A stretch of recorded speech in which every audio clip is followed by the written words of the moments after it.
Hey everyone, welcome back to the channel. If you're new here, I'm Ricardo, and today we're diving into something that every AutoCAD user needs to understand: polar and direct coordinates. By the end of this video, you'll know what they are, how they work, and when to use each one, when you're drawing, that is. Let's get started. Before we talk about polar or direct coordinate, let's quickly understand how AutoCAD coordinate system works. AutoCAD uses an X and Y axis to locate points in a space, like a graph paper. Think about it like that. The X axis runs horizontally and the Y axis runs vertically. Every point you draw in AutoCAD has a coordinate, something like 4, 2 or 10, minus 3. That's called a Cartesian coordinate system. Now, this is the foundation for everything we draw in AutoCAD. Now, let's start with direct coordinates. When you use direct coordinates, you specify the exact x and y distance from the origin or the last point. Here's how it works.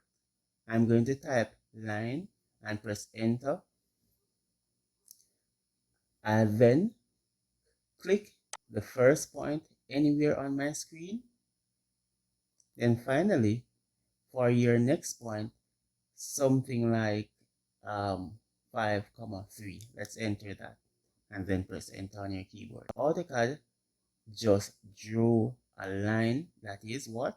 5 units long, and that is on the x-axis, and 3 units long, that is on the y-axis from your starting point. That's the direct coordinate method.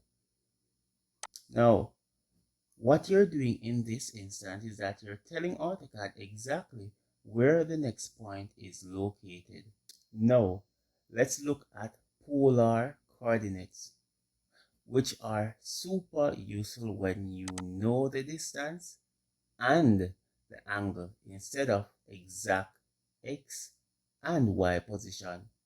To use polar coordinate, the format that you'll type on your keyboard is the @ symbol, just like we have here. You'll enter the distance, say for example 5, and then you'll use the greater than symbol, all right, just like we have here. Then you'll enter the angle, say for example 30 degree or 40 or whatever it may be. So the @ symbol means from the last point, to add some context, and the greater than symbol means at an angle of. All right. For example, if I want to enter or create a line that is 5 units long and 45 degree at an angle, it means that I'm going to enter at 5 greater than 45. That means a line that is 5 units long at a 45-degree angle from where the last point ended. Let's try that. Step 1. Type line on your keyboard and press enter. Step 2. Pick your first point. Step 3. Type at 5 greater than 45. Then press enter. And boom! Just like that, you've just drawn a line that exactly 5 units long at an angle of 45 degrees. Now, you might be wondering, why use polar or direct coordinate?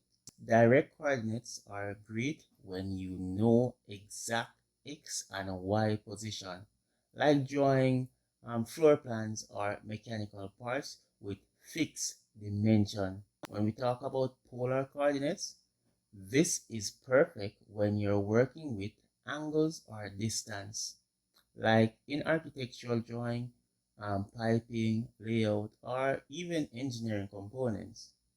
In short, we use direct when working on grid or exact offsets, and we use polar when we're working with angles or geometry.